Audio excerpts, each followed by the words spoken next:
Aujourd'hui, nous franchissons une nouvelle étape. Avec cet accord, nous continuons à miser sur le rapprochement et l'intégration de nos industries de défense pour continuer à soutenir l'Ukraine, la modernisation de ses forces armées qui restent en première ligne et qui sont la première ligne de défense de l'Europe, et la dissuasion contre l'agression. Et nous le faisons dans la durée, actant également que la capacité à régénérer l'armée ukrainienne est un élément décisif de notre sécurité à tous. Et puis l'acquisition jusqu'à 100 Rafales, nos chasseurs de dernière génération, avec leur armement complet. C'est là une nouvelle génération qui s'ouvre après la livraison des Mirage 2000, qui avait été actée il y a plusieurs mois, et la formation des pilotes. Et donc nous allons déployer cet engagement justement d'acquisition de 100 chasseurs Rafale, avec les programmes de formation qui doivent les accompagner, et les programmes évidemment de production.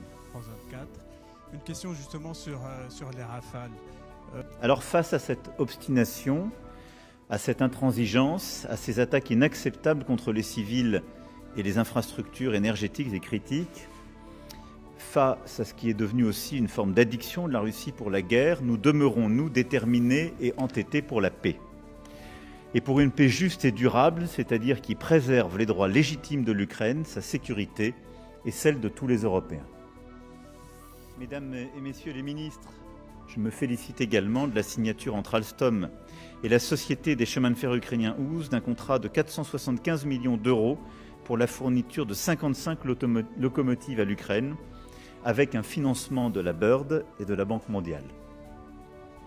Ces locomotives, qui seront fabriquées dans le territoire de Belfort, sont une autre manifestation concrète de notre partenariat économique et stratégique dans la durée, en soutien à un acteur clé, justement, de la résistance ukrainienne. Merci à vous et merci d'être là à nouveau. L'Union européenne devra continuer d'apporter à l'Ukraine un soutien financier prévisible et stable à long terme. Nous y parviendrons, y compris s'il le faut en explorant les voies nouvelles, comme nous avons su le faire dans d'autres cas quand la situation l'exigeait. Je pense en particulier à l'endettement commun dans le contexte de la pandémie. Ce sera à la fois un signal fort en soutien à l'Ukraine et en direction de la Russie, qui ne doit pas croire qu'elle peut miser sur la fatigue des Européens.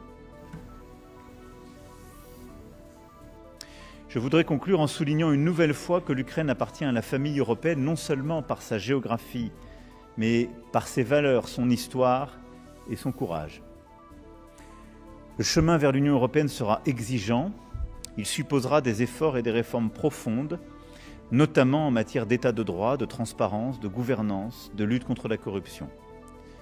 J'ai confiance dans la détermination du peuple ukrainien à les mener à bien et j'ai confiance dans le président Zelensky pour le faire. Макроном тему репараційної позики. Думаю, що звісно, що так. D'abord, à chaque jour suffit sa peine et j'espère que la paix sera obtenue avant 2027.